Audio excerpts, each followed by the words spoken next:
یہ تکلیف صرف ہماری ہے کہ ہم نے قرآن عظیم کو اس لیول کے اعتبار سے پڑھا نہیں ہے.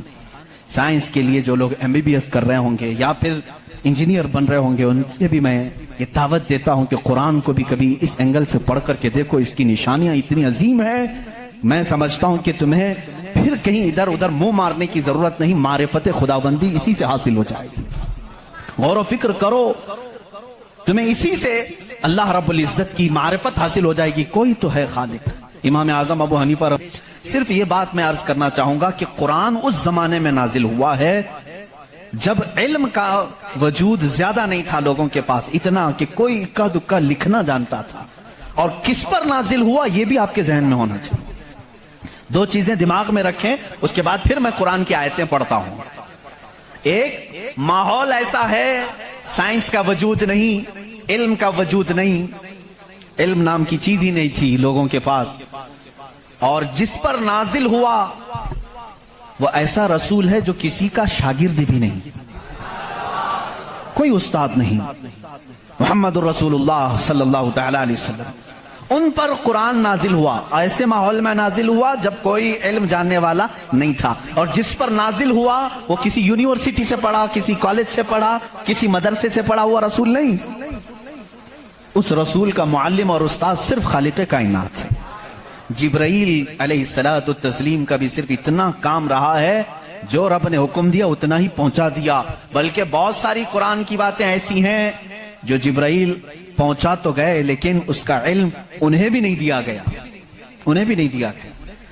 اب یہ دو باتیں کسی کو بھی چیلنج کر کے بتا دینا، تاریخ کی سچائیاں اس بات کا انکار نہیں کر سکتی. اپنے تو اپنے، غیروں نے بھی حضور کی تاریخ لکھی ہے اور سبوں نے اقرار کیا ہے کہ محمد صلی اللہ علیہ وسلم ایک ایسے پروفٹ ہیں جو پوری زندگی بھر کسی استاد کے پاس گئے نہیں، کسی استاد کے پاس گئے نہیں.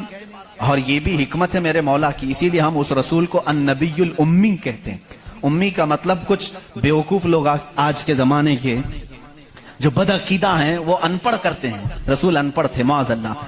بیوقوفوں تمہیں معلوم نہیں، امی کا مطلب ہوتا ہے کسی سے پڑھا ہوا نہیں.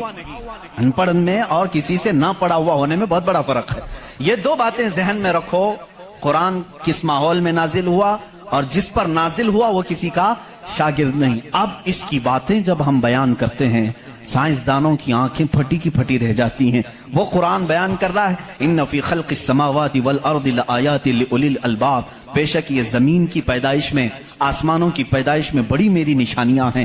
اللہ فرما رہا ہے رات کو ہم زائل کرتے ہیں، اسی سے دن نکالتے ہیں. قرآن یہ کہہ رہا ہے وجعلنا من السماء، آسمان سے اللہ تبارک و تعالیٰ نے یہ وجعلنا السماء سقفا محفوظا، قرآن کہتا ہے ہم نے آسمان کو ایک محفوظ چھت بنایا ہے. قرآن یہ کہہ رہا ہے آسمان اور زمین ملے ہوئے تھے، ہم نے دونوں کو پھاڑ کر کے الگ کر دیا اور دونوں کے منہ کھول دیا. یہ قرآن اس زمانے میں کہہ رہا ہے علم فلکیات جس کو آسٹرونومی کہتے ہیں، علم ارضیات جس کو جیو فزک کہا جاتا ہے، زمین کے معاملات، آسمان کے معاملات جاننے والا اس زمانے میں کوئی نہیں. اس وقت قرآن کہہ رہا ہے آسمان و زمین ملے ہوئے تھے، ہم دونوں کو پھاڑ دیے، ہم نے ان دونوں کو پھاڑ دیا اور دونوں کے منہ کو کھول دیا. اب کا سائنس کہتا ہے زمین و آسمان کو دیکھنے کے بعد ایسا لگتا ہے کہ یہ گیلیکسی میں ملا ہوا ایک سیارہ تھا اور یہ پھر زمانے کے بدلتے بدلتے آسمان الگ ہو گیا، زمین الگ ہو گئی. اب کا سائنس یہ کہتا ہے. اور پھر یہ بند نہیں ہے، جیسے ہماری چھت بند ہے، اوپر سے پانی ڈالو تو نیچے کچھ نہیں آئے گا، نیچے کے فرشی بھی بند ہے، نیچے زمین سے کوئی چیز یہاں مسجد میں نہیں نکلے گی. سائنس اب یہ کہہ رہا ہے آسمان میں جگہ جگہ سوراخ ہیں، منہ کھلا ہوا ہے، زمین میں بھی جگہ جگہ سوراخ ہیں، دکھنے والے نہیں، یہ کھلا ہوا ہے. اس کا مطلب میں بھی سمجھ نہیں پایا تھا، آسمان کھلا ہوا ہے، زمین کھلا ہوا، منہ کھلا ہوا ہے، کیا مطلب؟ کہا کہ اللہ تعالیٰ جب چاہے آسمانوں پر پانی ڈالے تو اپنا منہ کھولتا ہے، بارش برستی ہے. اور زمین کا منہ کھلا ہے، اس کا مطلب یہ ہے تم جہاں پر بھی جتنی گہرائی میں بھی زمین کے بیج ڈالو، اس کا منہ کھلا ہے، وہ سینہ پھاڑ کر باہر آتا ہے. اگر زمین بند ہوتی تو کوئی چیز زمین سے باہر نہیں نکلتی، زمین سے کوئی چیز باہر نکلتی ہے، اس کا مطلب ہے کہ ان کے منہ کھلے ہوئے ہیں. سائنس نے اب بھی کہا کہ آسمان کا منہ کھلا ہوا ہے، زمین کا منہ کھلا ہوا ہے۔ قرآن کس ماحول میں نازل ہوا ہے؟ جب سائنس کا وجود نہیں۔ ہاں اگر تم یہ کہتے شاید محمد صلی اللہ تعالیٰ علیہ وسلم بہت بڑے کسی سائنسدان کے شاگرد ہوں گے تو تمہاری تاریخ لکھنے والے ہی تمہارے چہرے پر زناٹے دار تھپڑ ماریں گے، اس لیے کہ وہ رسول اپنی 63 سالہ زندگی میں کبھی کسی کے شاگرد نہیں ہوئے، حتیٰ کہ سید الملائکہ کے بھی وہ شاگرد نہیں ہوئے۔ قرآن یہی کہہ رہا ہے زمین کی پیدائش میں، آسمان کی پیدائش میں میری نشانیاں ہیں۔ عزیزان گرامی، اب میں وہ نشانیاں گناؤں بہت طویل وقت درکار ہے۔ کبھی آپ نے محسوس کیا کہ آسمان اللہ کی نشانی ہے؟ اللہ کی نشانی ہے۔ دیکھیں یہاں سب سے بڑی بات، قرآن میں کئی جگہوں پر یہ بات آئی ہے، افلا تتدبرون، افلا یتدبرون، افلا تعقلون، افلا تتفکرون۔ اس کا مطلب ہوتا ہے کیوں تم غور و فکر نہیں کرتے، کیوں تم سوچتے نہیں، کیوں تم تحقیق نہیں کرتے، ریسرچ نہیں کرتے؟ رب تعالیٰ بار بار یہ فرما رہا ہے۔ یہ کس کے لیے ہے؟ میں ان لوگوں کے لیے کہتا ہوں جو ایک خدا کو چھوڑ کر کروڑوں کے سامنے جھک رہے ہیں۔ میں ان سے کہتا ہوں تم سوچتے کیوں نہیں؟ کون ہے تمہیں پیدا کیا ہے؟ کون ہے جو تمہیں بنایا ہے؟ قرآن دعوت دے رہا ہے ان کو سوچنے کی۔ میرا یقین یہ کہتا ہے جو بھی انسان اس کائنات میں ہے اللہ نے اسے اتنی عقل ضرور عطا کی ہے کہ اگر وہ سوچنے پر آ جائے تو اپنے رب تک ضرور پہنچے گا۔ اگر وہ غور و فکر کرنے پر آ جائے تو جھوٹے خداؤں کو چھوڑ دے گا۔ ایک صحابی ہیں حضور صلی اللہ تعالی علیہ وسلم پر ایمان